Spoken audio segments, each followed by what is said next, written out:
Hello everyone, I am doctor Shweta Mishra और आप सभी का स्वागत है संवाद विद डॉक्टर श्वेता में। फर्स्ट पार्ट जो हमने इस वीडियो का रिकॉर्ड किया था उस पे हमने कुछ सतही चीज़ों पे, बेसिक चीज़ों पे बात करी थी जो कि बिल्कुल जो लोग अननोन हैं उनको जानने की आवश्यकता होती है और सामान्य तौर पे उन पे बात नहीं होती है। अब हम उसका ये दूसरा पार्ट एक रिकॉर्ड कर रहे हैं जिसमें हम कुछ चीज़ों के बारे में बात करेंगे जो कि उन लोगों के लिए भी आवश्यक होगी जो लोग थोड़ा बहुत मीडिया के बारे में, इसके फील्ड के बारे में जानते हैं। सर वेलकम, आपका फिर से स्वागत है हमारे दूसरे पार्ट में चैनल के। बहुत बहुत आभार श्वेता कि आज दूसरे पार्ट के द्वारा भी आपके प्रेक्षकों को ये हम लोग कुछ बातें अपनी पहुंचा पाएंगे। तो आप सभी प्रेक्षकों का भी जो हमें सब्सक्राइब और लाइक करके देख रहे हैं उनका भी बहुत बहुत आभार कि हम हमारे इन प्रश्नों को इनके माध्यम से समझने की कोशिश कर रहे हैं, श्वेता के माध्यम से, डॉक्टर श्वेता के माध्यम से। जी सर। जी। तो सर हमने फर्स्ट पार्ट में बात करी थी कि मीडिया फील्ड में जो कि सामान्य तौर पे लोग पत्रकारिता और डिजिटल कंटेंट पे हमने बात करी थी और साथ ही हमने बात करी थी कि जो इनको एकेडमिक में आना है उनको प्रिपरेशन कैसे करनी होती है और बुक्स और कहाँ से उनको पता करना होगा। अगर कोई स्टूडेंट है जो कि पत्रकार नहीं बनना चाहता, डिजिटल कंटेंट नहीं क्रिएट करना चाहता और वो एकेडमिक भी नहीं आना चाहता, तो इसके अलावा कौन से और उसको अपॉर्चुनिटीज हैं, उसको कौन से फील्ड है जिसमें वो जा सकते हैं? बहुत अच्छा ये प्रश्न है और जो नवागंतुक मीडिया में विद्यार्थी है उनके लिए ये जानना भी बहुत ज़रूरी है कि मीडिया में सिर्फ शिक्षक ही नहीं बना जाता या एकेडमिशियन ही नहीं बना जाता है पाठ्यक्रम में हमारे आके, बल्कि अगर आप लोग देखोगे कि एक भारत सरकार की ही FICCI federation of Indian chambers of commerce का जो ये मंत्रालय है वो रिपोर्ट देती है, उसके हिसाब से 2024-25 की जो 23-24 की जो रिपोर्ट है उसके हिसाब से 2,50,000 करोड़ रुपए का अपना ये इंडस्ट्री है मीडिया की।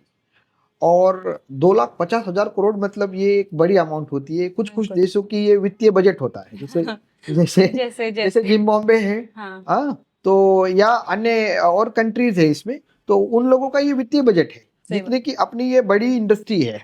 तो इसमें ढेर सारे स्ट्रीम्स है और उस स्ट्रीम्स में आप लोग कार्य कर सकते हो।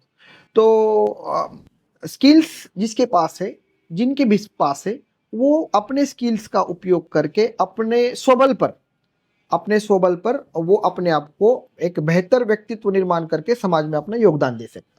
फॉर एग्जाम्पल कि अगर हम क्षेत्र को देखें श्वेता, तो एनिमेशन एंड ग्राफिक्स का आप नाम सुनते होंगे कि ढेर सारे कार्टून चैनल्स है, कार्टून फिल्म्स बन रही है आजकल।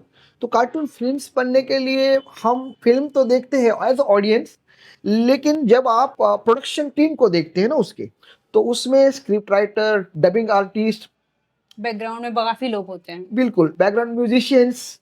तो ऐसा नहीं है कि मास कम्युनिकेशन में बस आपको पत्रकार ही बनाया जाता है, तो आपको स्क्रिप्ट राइटर भी बनाया जाता है, डायलॉग राइटर भी बनाया जाता है। आपको स्पेसिफिक कंटेंट करने के लिए एक वो क्षेत्र हो सकता है।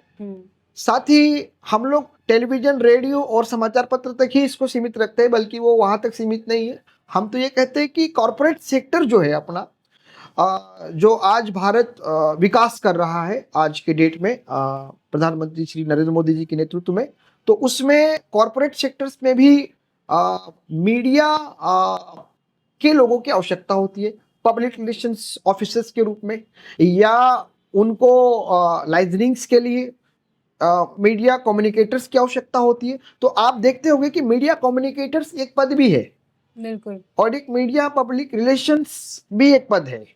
तो मुझे लगता है कि जिनके पास बेहतर स्किल होगा वो ऐसे अपॉर्चुनिटीज को भी ग्रैब कर सकते हैं।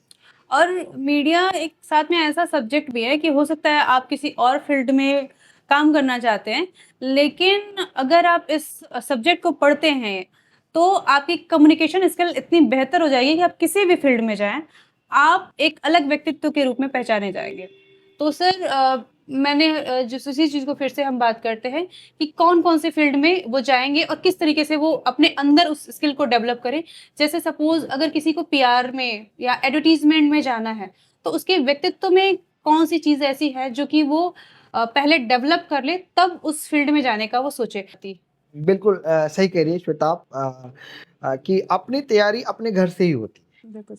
और आप अपने घर की छवि बाहर कैसे बनाते हो उसके ऊपर आपके फैमिली की छवि निर्माण करते हैं। तो पीआर का काम ही है छवि निर्माण करना, बिल्कुल सर, इमेज क्रिएशन करना। इमेज तो क्रिएशन। मुझे लगता है कि अपने में ये स्किल जरूर होना चाहिए कि आप जो आपका जहां पर आप घर परिवार में पढ़े हो, अपने संस्थान में पढ़े हो, तो उसके ऑब्जेक्ट्स क्या है और वो उन ऑब्जेक्ट्स को फुलफिल हम कैसे कर सकते हैं। तो पहले हम में ये स्किल आ जाए तो हम कॉर्पोरेट सेक्टर्स में जाके एक बेहतर कॉर्पोरेट कल्चर में मिक्स होके एक बेहतर कार्य कर सकते हैं। तो एक कॉर्पोरेट कल्चर की जो दशा और दिशा होती है आपकी, वो आपका परिवार और आप जहाँ पल बढ़ रहे हो वो आपकी होती एक्चुअली मीडिया का काम ही इमेज बिल्डिंग का, और जैसे कई ब्रांड्स हैं जो कि लगभग गिर रहे थे और पीआर टीम और एडवर्टीजमेंट ने उसको वापस से खड़ा कर दिया। बिल्कुल सही कहा आपने। 2017 का आप प्रकरण ले लीजिए, मैगी का ही ले मैगी लीजिए, का। जिसमें लीड्स की मात्रा ज़्यादा पाई गई थी।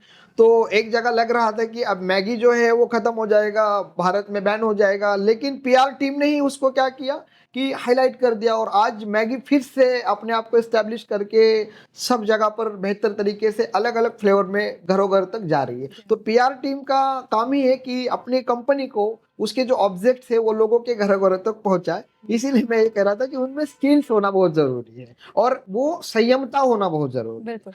और सामने, क्योंकि आप एक पुल हो और एक पुल मीन्स कि आप समाज के कनेक्टर सोर्स और समाज के साथ साथ आप अपने रिप्रेजेंटेटिव हो अपने कंपनी के। तो वो उसका आप में धैर्य और भान होना बहुत जरूरी है।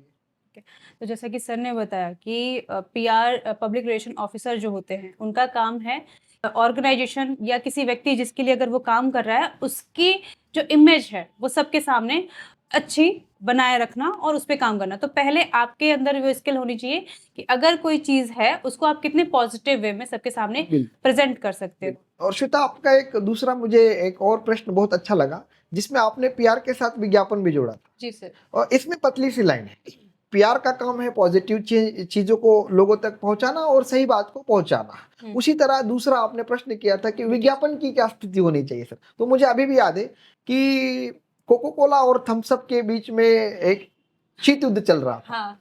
तो उस शीत युद्ध में कोको कोला ने क्या किया, थम्स अप ने उसको अपने आप को कहा कि मैं जो हूँ वो सबसे ज्यादा बेचने वाला वर्ल्ड का बड़ा स्टार, बड़ी बड़ी कंपनी हो।